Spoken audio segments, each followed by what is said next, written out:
በስመ አብ ወወልድ ወመንፈስ ቅዱስ አሃዱ አምላክ አሜን። በሀገር ውስጥና ከሀገር ውጭ ያላችሁ ውድ የመርጌታ ሰናይ ሚዲያ ተከታታዮች በቅድሚያ በእግዚአብሔር ፍቅር ሰላም እላችኋለሁ። እንደምን ሰነበታችሁ? እንኳንስ የቤተ ክርስቲያናችን ባለውለታ የቤተ ክርስቲያናችን ድምቀት ለሆነው ለቅዱስ ያሬድ ዓመታዊ የመታሰቢያ በዓል በሰላም በጤና በፍቅር አደረሰን አደረሳችሁ። እነሆ በዛሬው ዕለት ይዘንላችሁ የቀረብነው የቅዱስ ያሬድ የሕይወት ታሪክን የሚዳስስ ይሆናል ማለት ነው። ለምሳሌ ያህል እንደ ርዕስ መረጥ አድርገን የያዝናቸው የአፄ ገብረ መስቀልና የቅዱስ ያሬድ ፍቅር።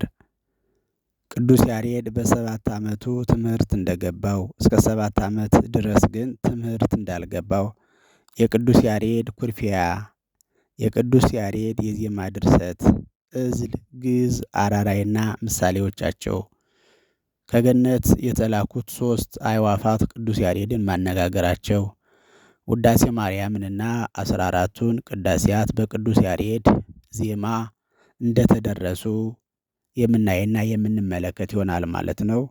ስለዚህ እስከ መጨረሻው ድረስ ቆይታችሁን ከኛ ጋር አድርጉ። እግዚአብሔር ሁላችንንም ያስተምረን። ከስሙ ስንረዳ ወይ ደግሞ ከስሙ ትርጓሜ ስንነሳ ያሬድ ማለት ምን ማለት ነው? ያሬድ ማለት ሙራድ መውረጃ ማለት ነው። ብሔረ ሙላዱ የተወለደበት አክሱም ነው።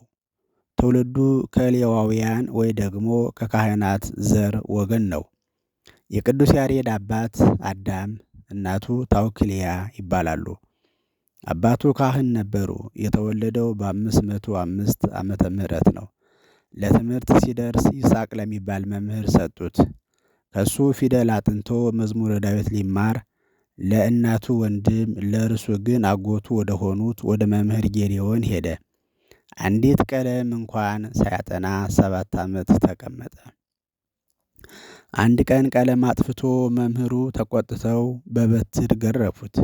የጸብ አይደለም ወይ ትዝብ ጣሃደኒ ዘንበለ ሕፃን በእንተ ትምህርቱ ወተግሳጽ ከመበዝንቱ ይታቀብ እንዲል ፍትሐ ነገሥት።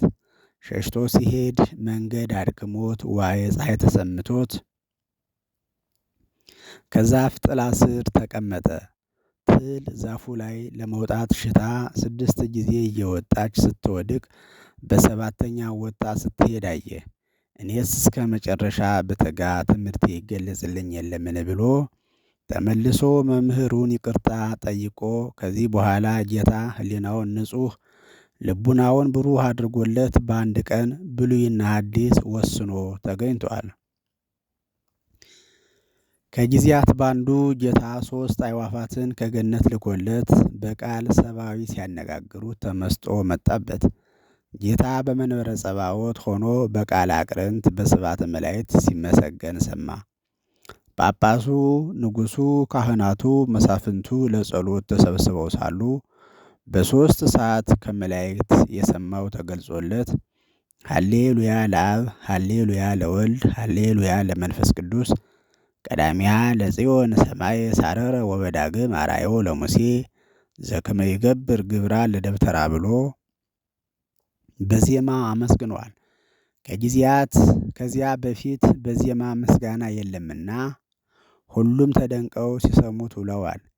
ይህን ድርሰቱንም ከአርያም የሰማሁት ሲል አርያም ብሎታል። በሚያዜምም ጊዜ ያለፈ ያገደመው የወጣ የወረደው ሁሉ በተመስጦ ይሰማው ነበር። አዕዋፍም ክቡር ንዑድነቱን አውቀው ዋየ ፀሐይ እንዳይሰማው በክንፋቸው ይጋርዱት ነበር። ንጉሡ አፄ ገብረ መስቀል ከፍቅር የተነሳ ከቤተ መንግሥታቸው ያኖሩት ነበር። አንድ ቀን ከፊታቸው ቆሞ ሲያሰማቸው ተመስጠው ሳይታወቃቸው በያዙት ጦር እግሩን ወጉት። እሱም በተመስጦ ያደርስ ነበርና ለጊዜው አልታወቀውም። ኋላ ግን ተሰማው። የደምህን ካሳ ምን ልስጥህ አሉት። ወርቅ ብር አልሻም፣ ወደ ገዳም እንዲሄድ ያሰናብቱኝ አላቸው። መለየቱን ባይወዱም ስመ እግዚአብሔር ጠርተው ምለውለት ነበርና አሰናበቱት። ወደ ቤተ ክርስቲያን ገብቶ እጁን በታቦተ ጽዮን ላይ ዘርግቶ ቅድስት ወብፅዕት ስብሕት ወቡርክት ክብርት ወልዕልት አንቀጸ ብርሃን ማዕርገ ሕይወት የሚለውን የእመቤታችንን ምስጋና ንባቡንና ዜማውን ሰተት አድርጎ ተናግሮታል። በዚህን ጊዜ 1 ክንድ ያህል ከመሬት ከፍ ብሎ ታይቷል። ከዚህ በኋላ ደቀ መዛሙርቱን አስከትሎ ተከዚን ተሻግሮ በጸለምት ከገዳማተ ሰሜን በአንዱ በጾም በጸሎት ተወስኖ ኖሮ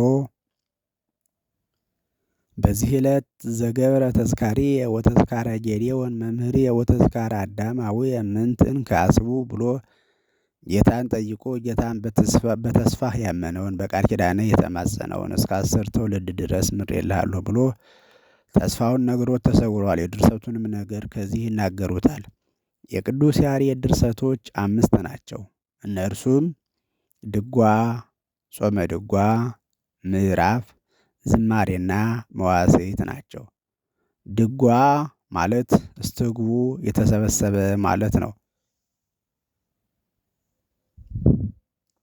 ከብሉይና ከሐዲስ ከአዋልድም ይጠቅሳል።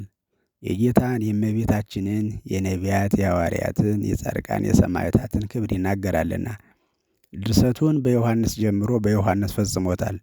ዓለም በዘመነ ዮሐንስ ተፈጥራ በዘመነ ዮሐንስ ለማለፏ ምሳሌ ነው። ዮሐንስ አስተምህሮ ጾመ ድጓ ፋሲካ ብሎ በ4 አበይት ክፍሎች ከፍሎታል። በ4ቱ ጸወርተ መንበር፣ በ4ቱ ወንጌላውያን ምሳሌ፣ ለዚህም በ22ቱ ስነ ፍጥረት አምሳል 22 አርዕስት ሰጥቶታል።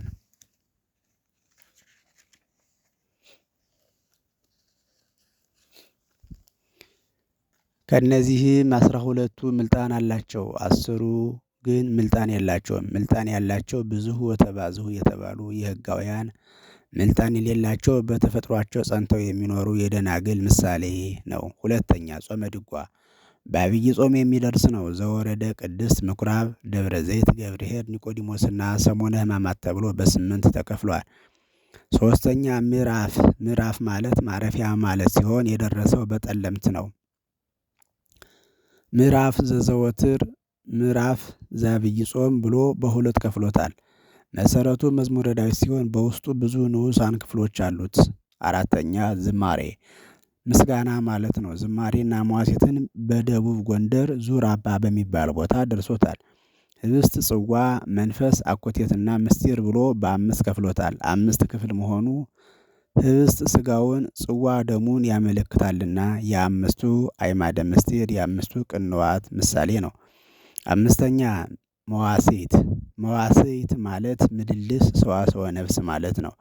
ለአይርጎ ነፍስ በፍትሐት ጊዜ የሚደርስ ነውና ያ ሲሆን ለሙት ድርሰት ደርሶ ማዘንን ከማን አግኝቶታል ቢሉ ከዳዊት ይለዋል። ዳዊት ለሳኦልና ለናታን ግጥም ገጥሞ አልቅሶላቸዋል። 1ኛ ሳሙኤል ምዕራፍ 1 ቁጥር 17። በዘመነ ሐዲስም ዮሐንስ ኤጲስቆጶስ ዘደማስቆ ለሞተ ሰው ድርሰት እየደረሰ ያዝንላቸው ያለቅስላቸው ነበር። ድርሰቱ ግን የኔማ ጀግናው የኔማ ሳተናው ሸሸ ተበላሽ የሚል ሳይሆን በሞቱ ሞትን ያጠፋ ጌታ አምላክ ከሞተ ነፍስ ከርደተ ገሃነም እንዲያድነው ለሕይወት እንዲያበቃው የሚለምን ጸሎት ነው።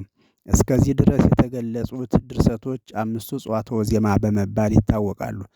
ከዚህ ሌላ የውዳሴ ማርያም፣ ቅዳሴ ማርያም ዜማ የደረሰ እሱ ነው። ማይኪራህ በሚባል ቦታ ሳለ እመቤታችን ቅዱስ ኤፍሬምን ከቂሳርያ አባ ሕርያቆስን ከብህንሳ በደመና ጠቅሳ እርሱ ካለበት አምጥታ አንተ ውዳሴን አንተ ቅዳሴን ነግራችሁት በዜማ ያድርሰው ብላቸው ነግረውት ውዳሴዋን ከሰኞ እስከ ቅዳሜ ያለውን በአራራይ ዜማ የእሁድን በእዝል ቅዳሴዋን በግዕዝና በእዝል አድርሶታል። ከዚህም አያይዞ 13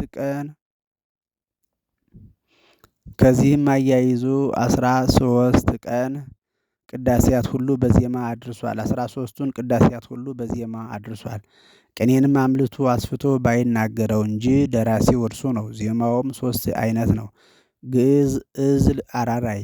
ግዕዝ የአብ፣ እዝል የወልድ፣ አራራይ የመንፈስ ቅዱስ ምሳሌ ነው። ስለዚህ የቅዱስ ያሬድ መላ ሕይወት መላ ታሪክ ባጭሩ ይህንን ይመስላል ማለት ነው። ቀጣይ ግጥም ስለ ቅዱስ ያሬድ ያዘጋጀሁት አለ፣ እሱን ትሰማላችሁ። ለቤተ ክርስቲያን ያሬድ በጥበብ የምታበራላት ዕንቁ ነህ ኮከብ። ለቤተ ክርስቲያን ያሬድ በጥበብ የምታበራላት ዕንቁ ነህ ኮከብ። መዝሙርና ቅኔ ያወረስከን ሀብት ጉድፍ ሳያገኘው ብልና ዝገት። ይኸው ዛሬም አለ እንዳማረበት እሱ መቼም አያልቅ አይጎልም ቅንጣት። የአዳም ልጆች ሁሉ ቢከፋፈሉት ምድራዊ ስትሆን ሥጋን የለበስህ አይተንህ ደስ አለን በማህሌትህ። ከመላእክት ጋር ተካክሎ ክብርህ ቤተ ክርስቲያንን አጎናጸፍካት የማያረጅ ካባ ጥዑም ማህሌት። ለአምላክህ ስትዘምር እያሸበሸብህ በዋየ ፀሐይ እንዳይዝል ሥጋህ። የሰማይ መላእክት በክንፍ ጋረዱህ ልብን የሚመስጥ የማይሰለች ያሬድ ባንተ መዝሙር ኢትዮጵያም ኮራች። እንደ ቅዱስ ያሬድ በጥዑም ዜማው ፈጣሪ አምላክን እናገልግለው። ሃሌሉያ እያልን እናመስግነው። ለዚሁ ነውና የተፈጠርነው። ወበእንተዝ ፈጠሮ ለእጓለ እመሕያው ከመ ይትለአኮ በአምሳለ መላእክት እንዲል። ወስብሐት ለእግዚአብሔር ወለወላዲቱ ድንግል ወለመስቀሉ ክቡር። ይቆየን። ቤቱን ሰብስክራይብ እያደረጋችሁ እግዚአብሔር ይስጥልኝ። አመሰግናለሁ።